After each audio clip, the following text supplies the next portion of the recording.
What if I told you that the asset sitting in your safe right now, the one most people laugh at, the one called a relic, just quietly outperformed every major stock index over the last 14 months? Silver, up over 130% since early 2025, and we're just getting started. But here's what nobody is talking about. This isn't just a trade. It's not just about charts and ounces. What's happening in the silver market right now is directly connected to something far bigger, something that affects every single dollar or digital token in your wallet. By the end of this video, you'll understand why silver may be the most important asset you can own in 2026. And I mean that literally, not as hype, but as a structural argument backed by real data. We are going to cover 3 things today that almost nobody is connecting. 1.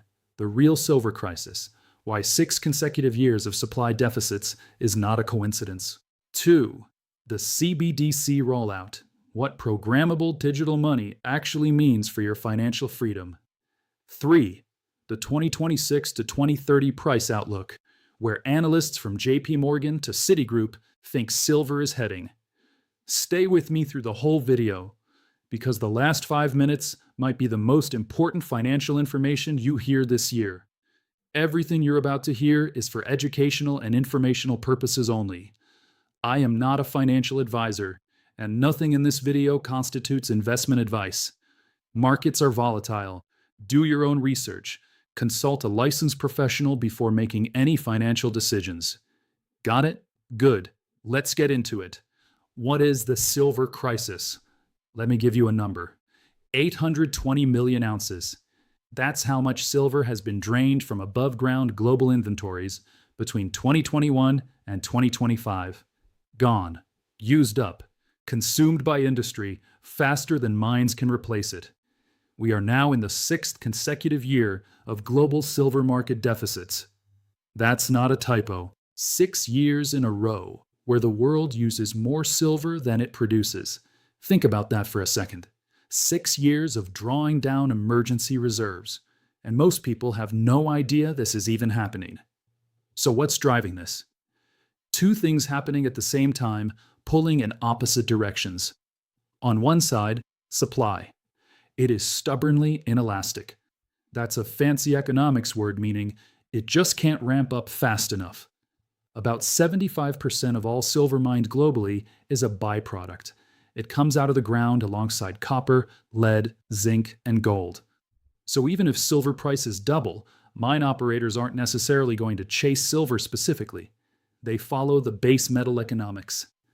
On the other side, demand. And this is where the story gets wild.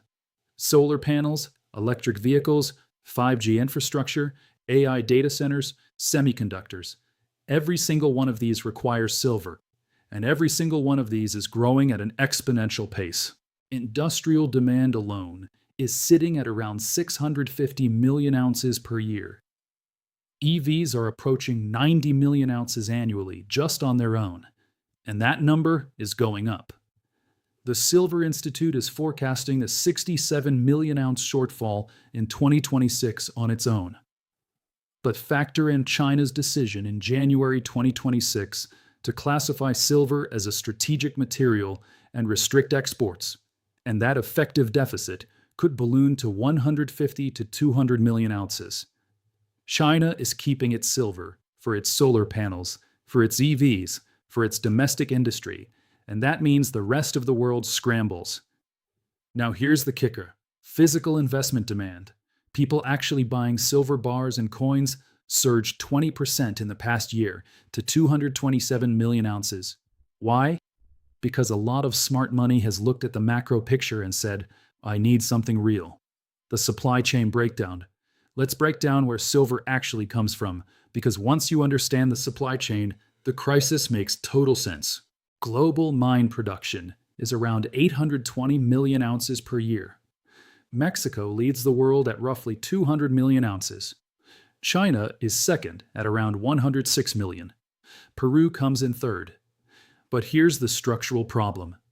These mines aren't primarily silver mines. They're lead, zinc, copper, or gold operations that produce silver as a bonus.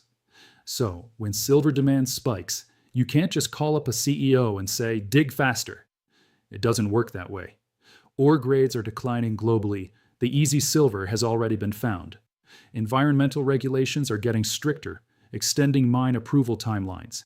Years of price suppression meant minimal exploration investment, so the pipeline is thin. Recycling, it's improving. We're on track for over 200 million ounces this year, a decade high. But let's be honest, that's still only about 20% of total supply. And a lot of industrial silver is simply unrecoverable. When it's baked into a solar panel or a battery, it's gone. Meanwhile, COMEX and LBMA inventories have been trending down for years. That's the physical silver backing the paper trading markets, and it's getting thinner. When you see COMEX inventories drop, pay attention. It means the physical buffer between paper promises and actual metal is shrinking. Hey, quick pause. If you're getting value out of this breakdown, the single best thing you can do right now is hit that like button and subscribe. It takes 2 seconds and it tells YouTube this content is worth sharing. I've got a lot more analysis coming on COMEX positioning and minor equities. You don't want to miss it. Okay, back to the story. COMEX, paper silver, and the coming squeeze. This part of the story is the one that keeps metals analysts up at night.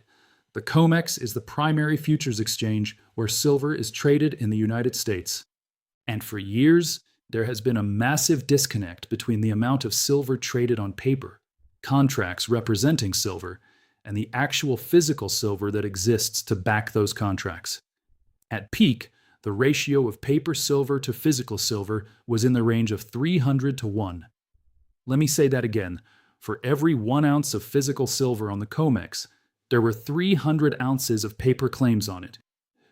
That ratio has compressed significantly, down to around 57 to 1 in recent data. Which sounds better, but here's why that's actually more alarming to bulls.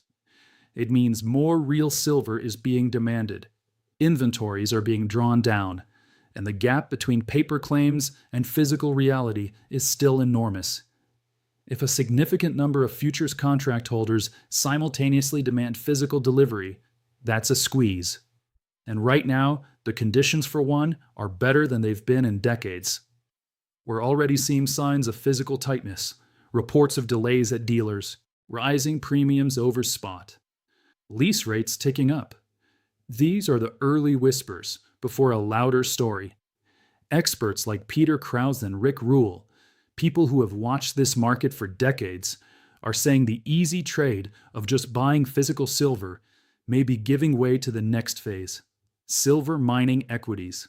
Because when the price moves, leveraged exposure to the metal through miners can multiply those gains significantly. Watch the COMEX inventory data. Watch the lease rates. These are your early warning signals. CBDCS, what they're not telling you. Okay, let's talk about the other side of this story. Because the silver conversation doesn't exist in a vacuum. It's happening at exactly the same moment that governments around the world are accelerating a fundamental transformation of how money works. Central bank digital currencies, CBDCs. You've probably heard the term, but let's get specific about what the actual timeline looks like. EU. The European Central Bank is targeting a digital euro issuance as early as 2029, following legislative progress this year. The Bank of England has outlined a digital pound rollout in the second half of this decade. Russia is mandating digital ruble access for banks in 2026. Brazil is eyeing a 2026 launch of its Drex digital currency. 91% of central banks globally are actively exploring retail or wholesale CBDCs. This is not speculation. This is policy in motion. Now, and this is important, I want to be balanced here. Proponents of CBDCs argue they improve payment efficiency, reduce fraud, enable faster cross-border settlements, and can make welfare distribution more transparent. These are legitimate arguments, but there are also legitimate concerns that deserve serious examination. And they come not from fringe sources. They come from the Cato Institute, the European Data Protection Supervisor, the IMF, and members of Congress on both sides of the aisle. The core concern is this: unlike physical cash, a CBDC creates a complete, centralized, real-time ledger of every transaction you make. Programmability is where this gets particularly interesting. CBDCs could theoretically be programmed with conditions, expiration dates on stimulus funds, spending category restrictions, geographic limits. We've already seen pilots testing this in Australia's disability insurance program and Kazakhstan's school feeding scheme. The stated goal there was efficiency and anti-fraud. Fair enough. But as the Bank for International Settlements and academic researchers have noted, the same technical architecture that enables welfare efficiency also enables broader applications of spending control. The technology is neutral. The policy decisions around it are not. The U.S. Congress has already debated the Anti-CBDC Surveillance State Act, reflecting genuine bipartisan concern about privacy implications. These aren't conspiracy theories. They're policy debates happening in legislative chambers right now. Physical silver as your exit ramp. So what does silver have to do with all of this? It's actually quite simple. Silver, physical silver in your hand, is a bearer asset. It has no counterparty. It has no issuer. It cannot be programmed, expired, restricted, or remotely disabled. In a world where the financial infrastructure is moving towards systems that record every transaction and potentially enable spending controls, physical precious metals represent the alternative architecture. Not for your daily grocery run, that's not the point. For savings, for wealth preservation, for optionality. Gold and silver have functioned as stores of value for over 5,000 years, outlasting every fiat currency experiment in human history. That track record matters. Silver specifically has some advantages that gold doesn't. It's more affordable per ounce, which makes it accessible for more people to accumulate meaningful quantities. It has deep industrial demand, providing a fundamental price floor. And its volatility, while scary to some, creates genuine upside potential that gold, at its current price, simply can't match proportionally. One important distinction: tokenized silver on a blockchain is not the same thing. Digital silver certificates, silver-backed tokens, these still exist within digital ledger infrastructure and could theoretically be integrated into regulated frameworks. If privacy is part of your thesis, physical possession is the only form that fully achieves it. I'm not telling you to liquidate your portfolio and move into a bunker. I'm saying look at the structural picture. Look at what's happening simultaneously in the silver supply deficit and in the global monetary architecture. And ask yourself if a meaningful allocation to physical silver makes sense in your overall financial plan. That's a decision for you and your financial advisor. But at least make it an informed one. If you want a deep dive specifically into silver mining stocks, which ones are most leveraged to a price move, how to evaluate them, what the risks are, drop miners in the comments below. If I get enough interest, I'll make that a dedicated video. And honestly, the comment also helps the algorithm know this video is worth pushing to more people, so it's a win-win. The 2026-2030 price outlook. Let's talk numbers. Where do serious analysts think silver is headed? First, where we are right now. As of early March 2026, silver is trading around $83 to $84 per ounce. It pulled back from near $96 to $100 earlier this month, amid profit-taking and a firmer dollar. Year to date, it's up roughly 18 to 20%, building on 2025's extraordinary 130+% rally from $29 lows. Here's what the major institutions are saying for the year ahead, and there's significant disagreement, which is actually useful information in itself. JP Morgan, $81 per ounce average for 2026, more than double their 2025 average forecast.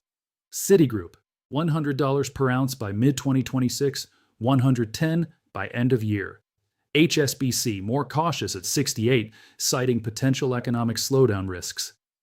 CoinCodex analytical model, 131 average, with peaks potentially near 228. For 2027 through 2030, the range widens considerably. Base case models cluster around $85 to $120 per ounce. Bull case scenarios, driven by continued supply deficits, industrial demand growth, and potential monetary system instability, project $145 to $200 per ounce and beyond. Bear cases, centered on recession scenarios or demand substitution, warn of corrections back toward $40 to $50. The dispersion of forecasts itself tells you something. Silver is genuinely uncertain, genuinely volatile, and genuinely at an inflection point. Technically, the picture is constructive. Silver is trading above all major moving averages, the 20-day, 50-day, 100-day, and 200-day. Momentum indicators do show short-term overbought conditions, which is consistent with the recent pullback from highs. Key support sits around $78 to $80. The gold-silver ratio is sitting around 60 to 1 right now.